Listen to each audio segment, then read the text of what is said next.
Stand by for the GWT opener. Here we go.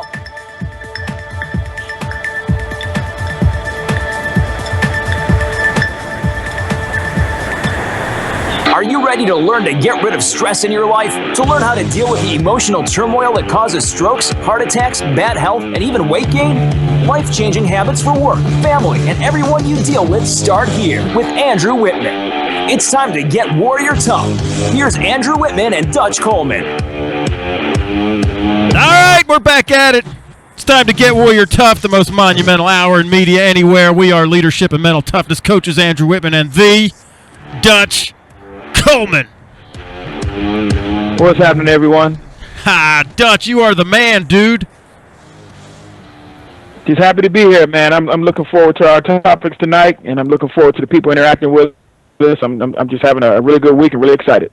That's awesome. All right, so, hey, guys, if you want to get in on the conversation, here's the number to call in, 855-856-1380. That's 855-856-1380. All right, and if you want to get in on the conversation on Twitter, use the hashtag GetWarriorTough, and you can find Dutch at The Dutch Coleman, and I am at WarriorToughPhD.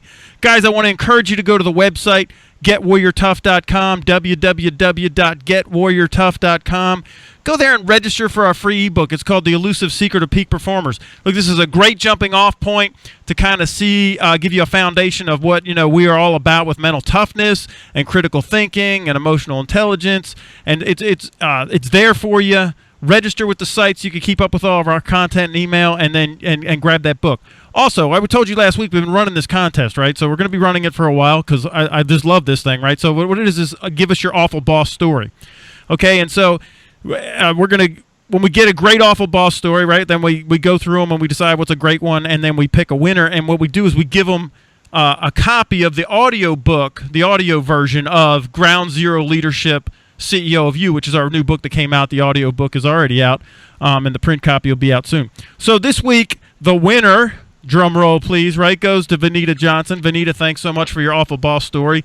You have won by popular vote. And so I'm going to read your story. Don't worry, any names have been changed to protect the innocent or the not-so-innocent. Here's a story. A previous awful boss said she hired me for my expertise because she didn't know about the subject. Then, once I started working there, nothing I advised on or did was correct. I got to the point where every time she came into my office, my expectation was she was going to tell me that what I was doing incorrectly. Rather than tell her that she was an idiot, good job, Anita, for not doing that, I pulled out the rules, the regulations, the standards, and I displayed all my certifications prominently, all the while substantiating that I was competent. During my time at that workplace, she prevented me from doing anything that had to do with leadership development, and she contributed to my 8 months there being horrible. So I took the initiative to change my situation and resign. She was awful, in all caps. And you know what? Dutch, just brought up so many memories, because a lot of times I think, the way our memories work, right? We kind of put that stuff in the back closet and we try not to remember the awful bosses. But when she told me that story, I got three, in my illustrious, 30 years of working, where I thought, man, there was at least three of these guys that they weren't subject matter experts. They didn't have a clue. And I love that she went back to facts. She pulled out rules. She pulled out regulations. She went to the policies. She did standards.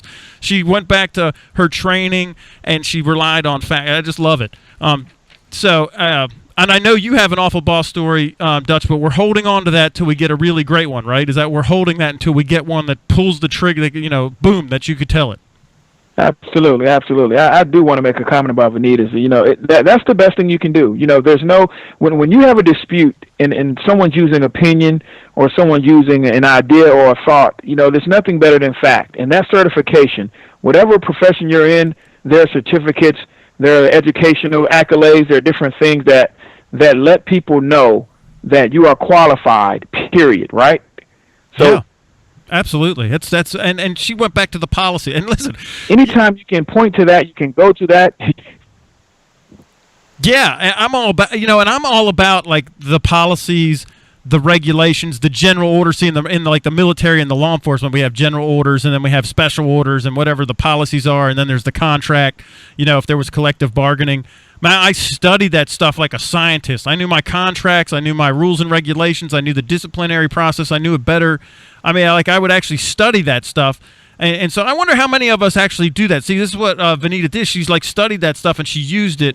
And even though, it didn't help, fix an awful situation, what it did, though, is motivate her to go on to, a better job and a better a place where her skills were valued. So, guys, go to the website, Get Warrior Tough, click on the Awful Boss section, type in your awful boss story, and you could be the winner of the audio book, Ground Zero Leadership, CEO of You. And I know that I wrote it along with our partner, Amber J. Tester, right? It's a great book. So I know I'm biased, but, it is a great book.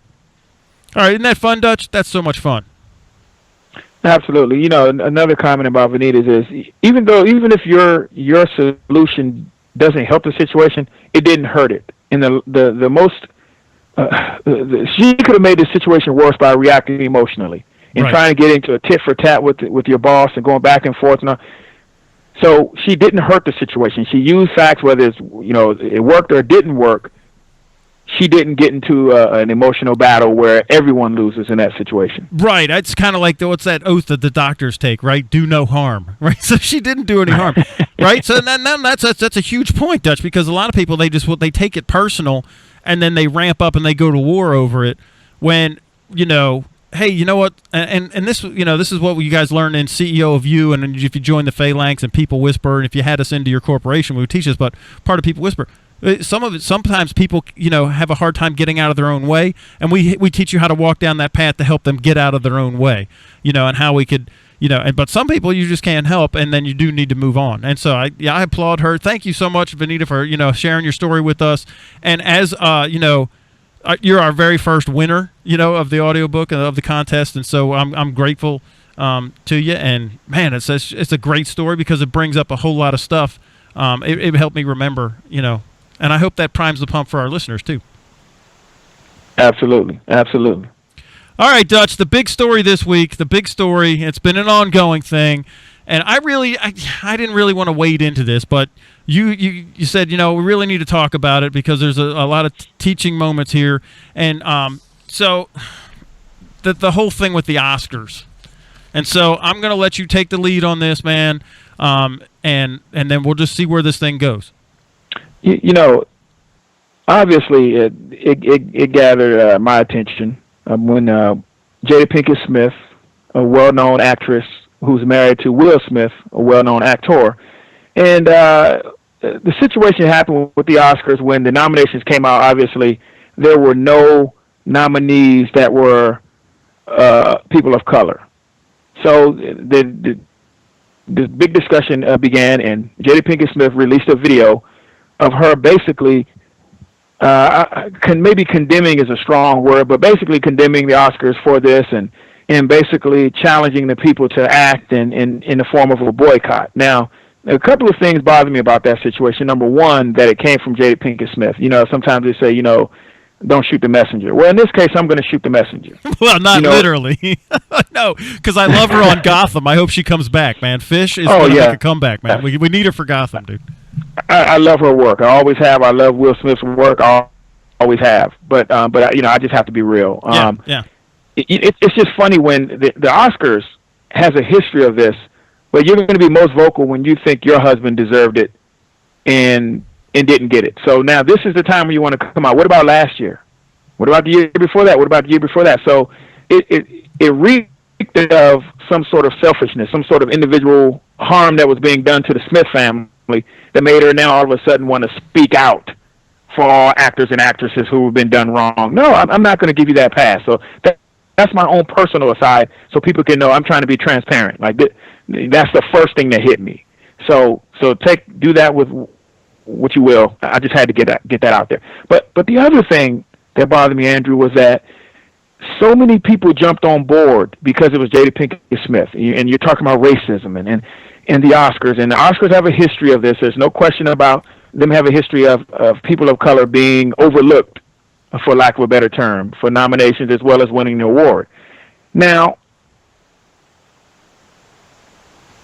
in this case, though, I said you got to look deeper than that.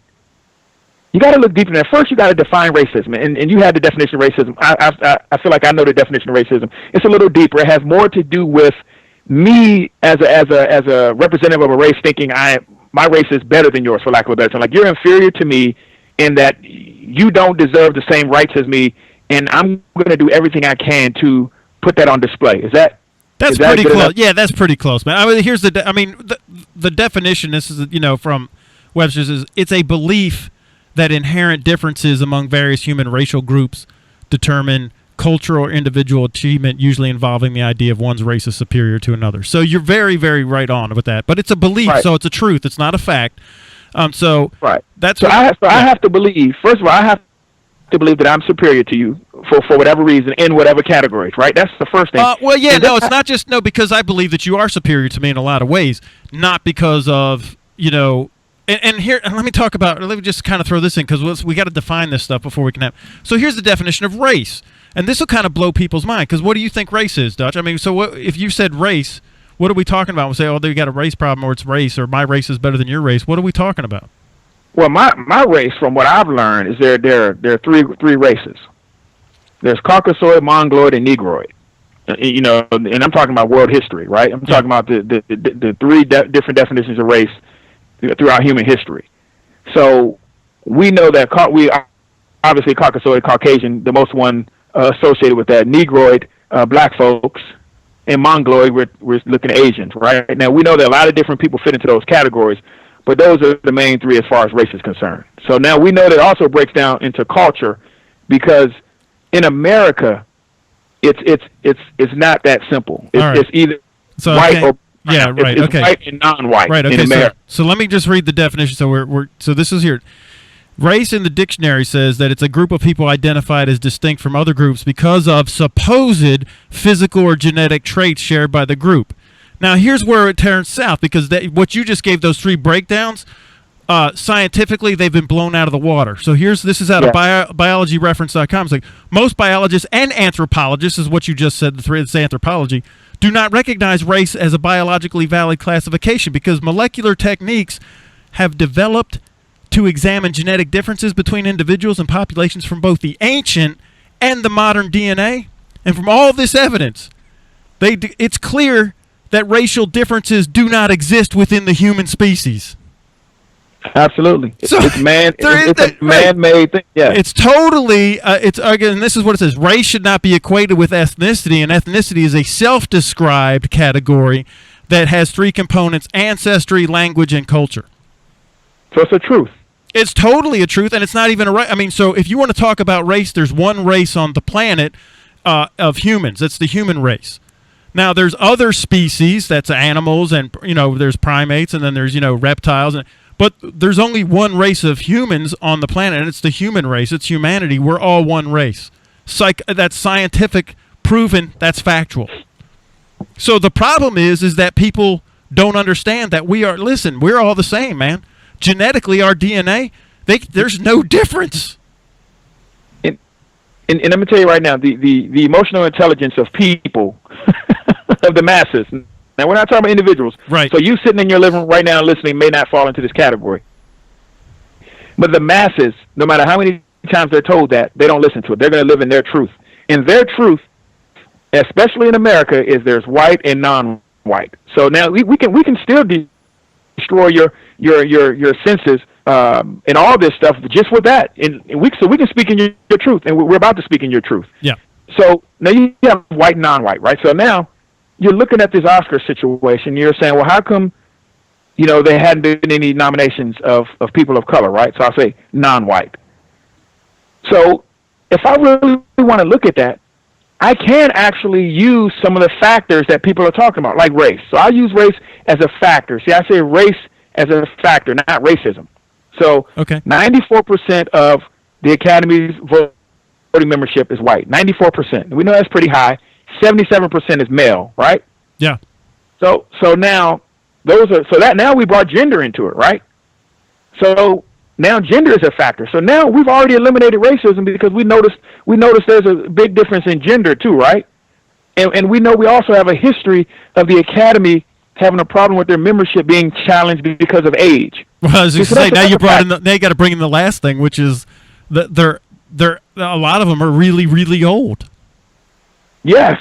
So now once I begin to enter in all these other factors, now I'm muddying the water. So now the idea of racism gets smaller and smaller because now I'm bringing in other paths to this problem, other possible paths to this problem.